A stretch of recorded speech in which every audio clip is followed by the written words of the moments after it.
আলহামদুলিল্লাহ, আলহামদুলিল্লাহ, আলহামদুলিল্লাহ। অনেক দিন ধরে প্ল্যান ছিল এই ইফতারের আয়োজন করার জন্য। আমি প্রতি বছর এই ইফতারের আয়োজন করি।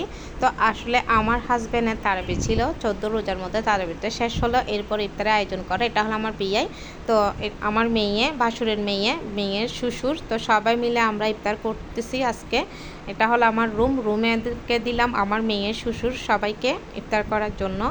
আর যেহেতু অনেক মানুষ সবাই একসাথে সামনে ড্রয়িং রুমে হবে না, তাই আমার রুমে দিলাম।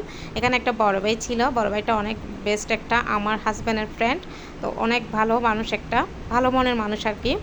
তো এটা হলো আমার বড় বাসুর। তো সবাই মিলে ওরা আমার রুমে ইফতার করলো। এরপরে আমার যে ননসের ছেলে মেয়ে, জালের ছেলে মেয়েরা আছে, ওগুলা সবাই আমার বড় জালের বাসায় করবে, কারণ ওখানে রুমে অনেক বড় ছিল। ওদের ভাই বোন সবাই মিলে ওদের রুমে দিলাম। এই যে এটা হলো আমার ভাসুরের ছেলে মেয়েরা, এখানে ননসের ছেলে মেয়েরা আছে। তো আমাদের যে ইফতারের আয়োজনটা ছিল অনেক সুন্দর ছিল, যে ভাই বোনরা একসাথে করছে, যে সবাই মিলে অনেক মজা করতেছে। ইফতারের সময় ইফতার করলো সব একসাথে। তো ওদেরকে আলাদা করে দেওয়া হয়েছে। এটা হলো আমার বড় জালের রুম। তো এখানে হলো আমার সব জালেরা ছিল। এখানে আমরা সবাই সব জালেরা কিন্তু এখানে মিলে ইফতার করব।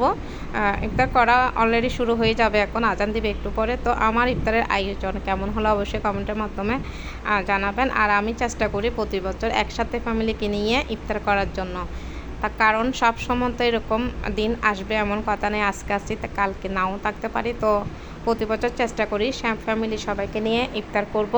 অনেক ভালো লাগে আমার আমার